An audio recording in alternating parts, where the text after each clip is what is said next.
ঠিক রাত 9টা থেকে 10টার মধ্যে মেলাটোনিন ক্ষরণ শুরু করে দিচ্ছে। মেলাটোনিন ঠিক 12টা থেকে 3টা এই সময় দেখা যাচ্ছে তার মধ্যে ডিপ স্লিপ, সুন্দর একটা ঘুমের একটা পরিবেশ তৈরি হয়েছে। এবং 4টা থেকে 4:30 এই সময় তার শরীরের মধ্যে কর্টিসল লেভেল বাড়ছে। কর্টিসল বাড়ার মানেই হচ্ছে ওই সময় আপনার ঘুম থেকে উঠে গিয়ে অ্যাক্টিভ হয়ে যাওয়া উচিত। ইসলামের সেই কথাটা নিশ্চয়ই মনে রয়েছে, দিনকে আমি বানিয়েছি হচ্ছে যে কাজের জন্য, রাতকে বানিয়েছি কি ঘুমের জন্য, বিশ্রামের জন্য। ঠিক 4টার দিকে আবার ব্রেইনের মধ্যে একটা ফ্রিকোয়েন্সি তৈরি হয় যার নাম হচ্ছে আলফা ফ্রিকোয়েন্সি। আমার প্রশ্ন হতে পারে আলফা ফ্রিকোয়েন্সি কি? এটা হচ্ছে মস্তিষ্কের মধ্যে এমন একটা তরঙ্গ তৈরি হয় যেটার কম্পাঙ্ক হচ্ছে 8 থেকে 12 হার্টজ। আর এইটা ভোর 4টা থেকে সকাল 8টা-9টা পর্যন্ত থাকে।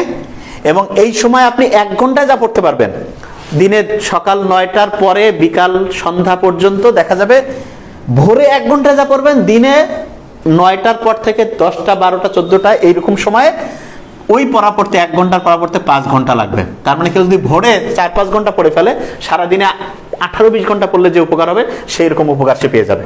এবং মোস্ট ইম্পর্টেন্ট জিনিস সেটা হচ্ছে আমাদের মাসেল যে অ্যাক্টিভিটি সেটা দেখা যায় ঠিক লেট আফটারনুন, বিকাল বেলা হচ্ছে আমাদের মাসেলগুলো কি হয়ে যায়, অ্যাক্টিভ হয়ে যায়। এবং মাসেল অ্যাক্টিভ হয়ে যাওয়ার মানেই হচ্ছে যে ওই সময় যদি আমরা এক্সারসাইজ করি আমাদের শরীর সবচেয়ে বেশি লাভবান হবে।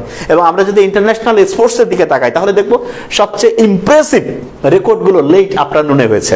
তাহলে যে জায়গায় আমরা ফিরে আসতে চাই সেটি হচ্ছে সমস্ত কারণের মূল কারণ হচ্ছে আমাদের শরীরের মধ্যে আল্লাহ একটা মাস্টার ক্লক সেট করেছেন। আল্লাহ কত হেল্পফুল আমাদের জন্য, এবং এই মাস্টার ক্লকটা আমাদের ব্রেইনের হাইপোথ্যালামাসের মধ্যে সেট করেছেন।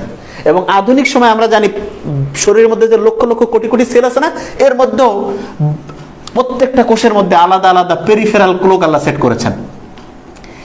এই 2টা ক্লক আল্লাহ সেট করেছেন মানুষকে বোঝানোর জন্য যে এই ক্লকের মধ্যে যে টাইম মেনটেন করা আছে, আমরা যদি সেই অনুযায়ী চলি তাহলে আমাদের ঠিকভাবে হচ্ছে ঘুম হবে, ঠিকভাবে খাদ্য গ্রহণের জন্য সবচেয়ে ভালো টাইম সেটাও বলেছে সকাল 7:30 থেকে শুরু করে সকাল 8টা। কেন?